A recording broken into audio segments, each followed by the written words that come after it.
is Benji Cole, son of Al Cole from CBS Radio and host of the syndicated talk show, People of Distinction. The talk that gives you an in-depth view of some of the most dynamic, intelligent, and successful people on the planet. Run to our website, alcoleenterprises.com for more info. Email me through benji@alcoleenterprises.com if you'd like to get involved with what we have going. And as always, please continue to like and follow our broadcasts. People of Distinction is internationally syndicated solely due to the love and support that you all continue to give. We're available across all major distributors, and as long as you keep following, we're going to continue to put out the content.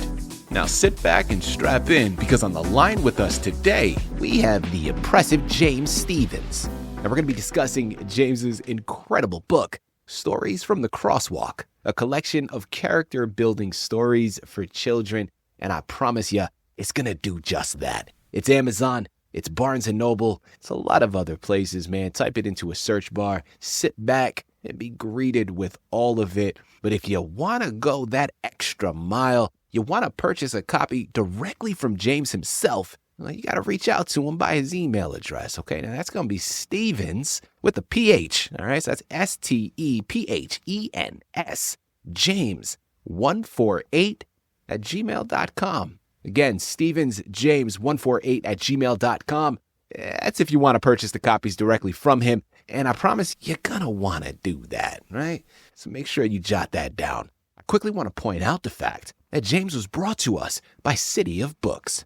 So for writers out there that are listening in right now who have gone through their process, and now you're looking up, man, you're questioning where you're going to go to move it. I'll tell you where. You're going to have to head on over to cityofbooks.com and gather all of the ways that their fantastic team is more than qualified to help you do just that. And listen, it is an absolute pleasure to have James on the line with us today. People, what if the most powerful lessons in life, man, what if they weren't found in the classroom, but actually in the few magical steps of a crosswalk?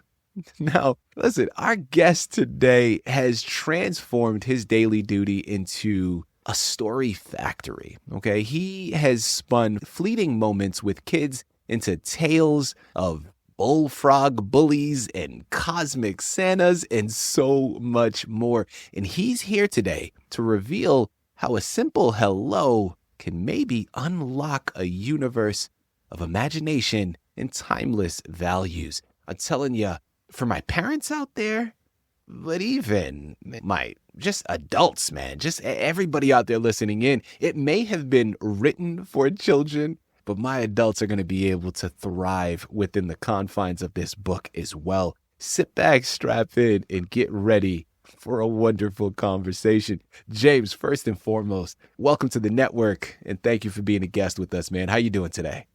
I'm doing fine. I'm blessed, favored, and highly flavored. James, I love it, man. That's the first I've heard, right? The highly flavored part. All right, brother. I like it.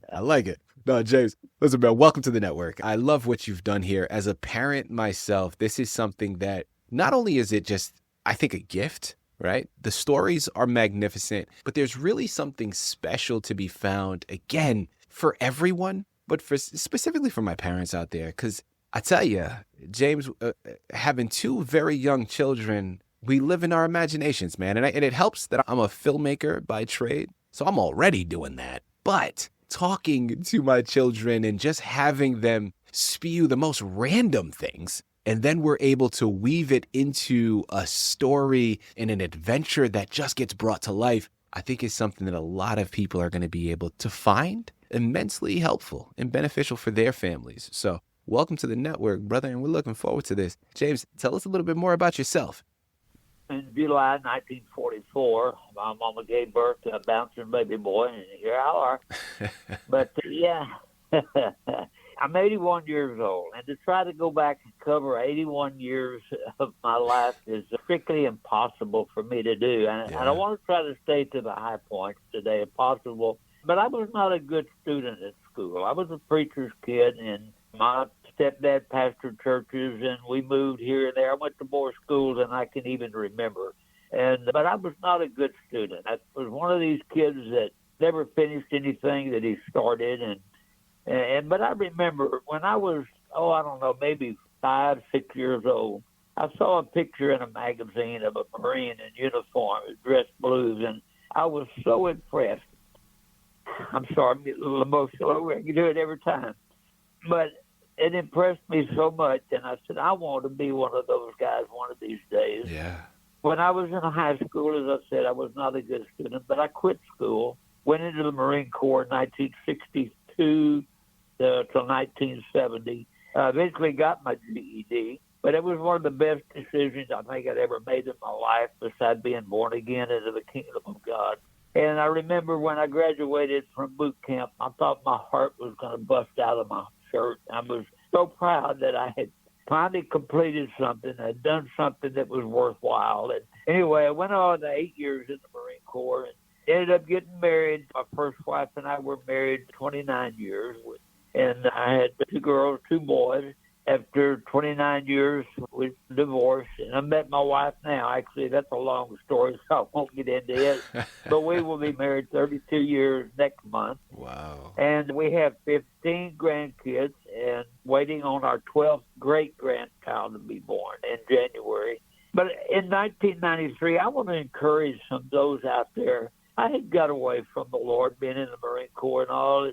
But 1993, I was dating a lady that I knew was wrong from the very beginning, but was stuck with it. But one day, and I fell down beside my bed there in a little efficiency apartment where I lived, and I cried out to God, and I said, Lord, can I come home? I can't live like this anymore. And he said, son, I've been standing here all these years with my arm wide open wide, just waiting for you to ask, come home. So I did.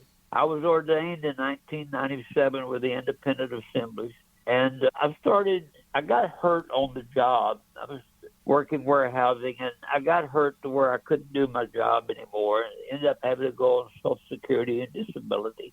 But I got an opportunity to be a crosswalk guard for the school district in Allen, Texas, and I loved it. I loved the kids. I loved the interaction with them and all, but I had never dreamed of writing anything. I had written stories. I had written poems. That was no problem. I had written songs, and I ended up recording 5 of those. But I never dreamed of doing anything with the school, but I loved every minute of it. I loved my kids. They loved me. And I don't know. It's just one day I looked out, and I saw these 2 old ducks, and one of them was about to get out in the road and get run over. Oh, no. And I'm like, all right there, you're going to have to get out of the way. And I don't know, it just sparked the story. And I don't know, it just seemed like after that, they would come. Not one right after another, but it may be a month, maybe 2 months before I would get another one, but I'd do it. James, thank you very much for that, man. And listen, I know that there's a lot of people out there that are taking your words as inspiration. They're specific to you and to your journey, but I promise you, man, there's a lot of people that are on similar paths. And I think that in and of itself is something magnificent. And I know, as you've stated multiple times, your faith is a pivotal component to all of this, to your journey, but is also something that is repeated throughout your book. And it's going to be my next question, or leading into it, because listen, man, from a creation standpoint, you're juggling a few things here. This book is weaving together entertainment, imagination, but also these Christian values. Talk to us for a moment here from a creation standpoint. When you were developing it, how did you strike the perfect balance so that the lesson found within felt like a natural, earned part of the adventure rather than the main point you were trying to make, or which could potentially happen with a lot of this, is it come across almost as a lecture? How did you balance that? Brother, all I can say is God breathed. Like I said, I've never thought about writing a book. I never wrote even stories. But I don't know. As I sit down and I start with one, like I get an idea. Then I sit down, I look at it, and I'm like, and what can I do with this? Where do I go from this? And I pray over every one of my stories because I want God to be in the story. I want him to tell me and show me the correct way to put the story out there, and to where the kids will be entertained but also receive the information they need about him. Okay, listen, changing gears here and going towards inspiration. I think one thing that's clear, James, based upon what you've been saying, and also based upon the research that we have conducted, man, what's clear is you've been a storyteller long before you became a published author. So talk to us again on that journey from the precipice to the culmination of this magnificent book. What was that final nudge? What was that moment for you that took it from being just stories that you were writing down to knowing this was a book that so many were going to be able to gravitate towards? I have to say it's encouragement from family to go ahead and do this and put it out there.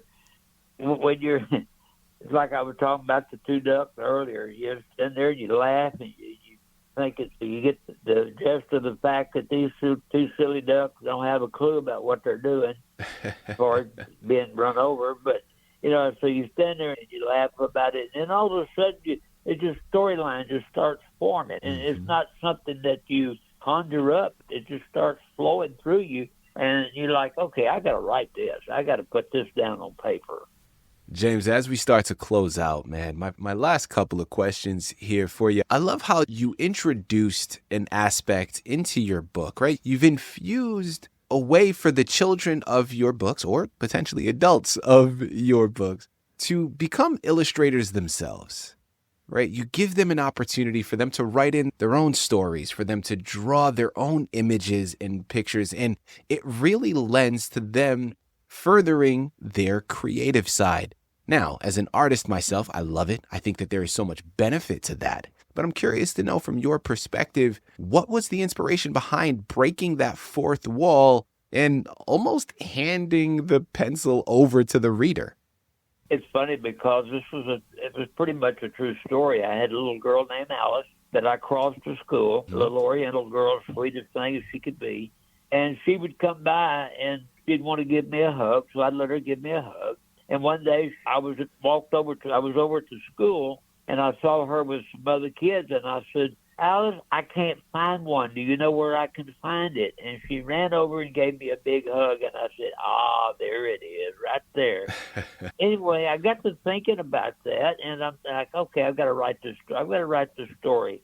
But I had no idea of how to do it to where it would really portray the whole story. And I don't know, all of a sudden the Lord just dropped it into my spirit to give the kids a place where they can write or where they can draw what that story looks like to them. So that's why I put part of the story at the top of the page and left the rest of it blank. That way when they write when they draw their picture, that they have something that is left as a keepsake for mom or for grandma or grandpa to have as years go by, that my son or my daughter or grandchild is the one that drew this picture, and it becomes a keepsake that way. Yeah, James, I'm gonna play devil's advocate here for a second, and I'm gonna pin you against your stories. Your book is a collection of them, 17 to be exact. Listen, man, which one is your favorite? My favorite, Daddy's Girl. Yeah, Daddy's Girl is my favorite.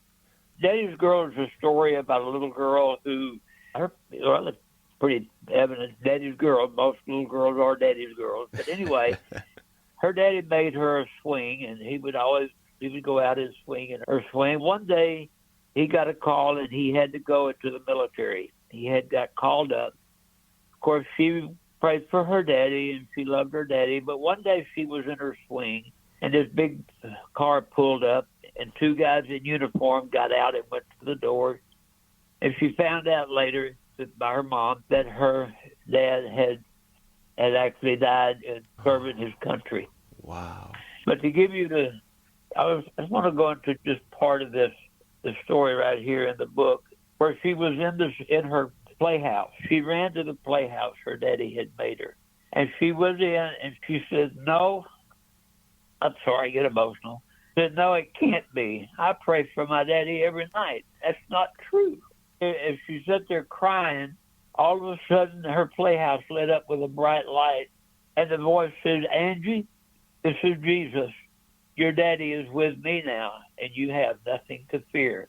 He was such a brave man, and he prayed for you and your mom and your brother every day. James, thank you. Thank you for sharing, man. And listen, another great story, but also one, I know people listening in right now, man, you weren't expecting that. I wasn't expecting that, but it resonates, right? As I mentioned, was a father myself and a father of one beautiful little princess. It hits home. James, as I close out, man, like first and foremost, I'm just going to reference it again. People, you know where you got to go to purchase it, okay? It's Amazon, it's Barnes & Noble. Reach out to him directly to purchase copies. That's stevensjames148@gmail.com. Purchase copies of this amazing book. Because, listen, entertaining to no end, absolutely. But also something that has deep connection, something that can really pull from some great life lessons. And I think that's why it was perfect in the one you just chose to share, Daddy's Girl, James, because it really does connect to something within all of us.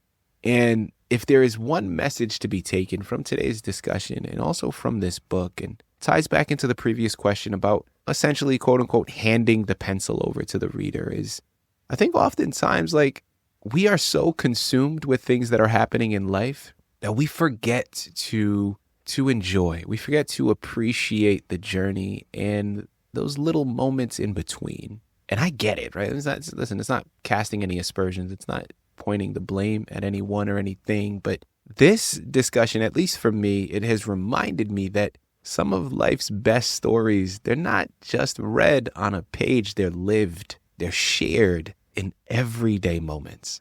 And I think that's a magical concept to end on. So, James, I want to thank you again for writing the book. I want to thank you again for being here with us to discuss it. I want to thank you for sharing such wonderful insight.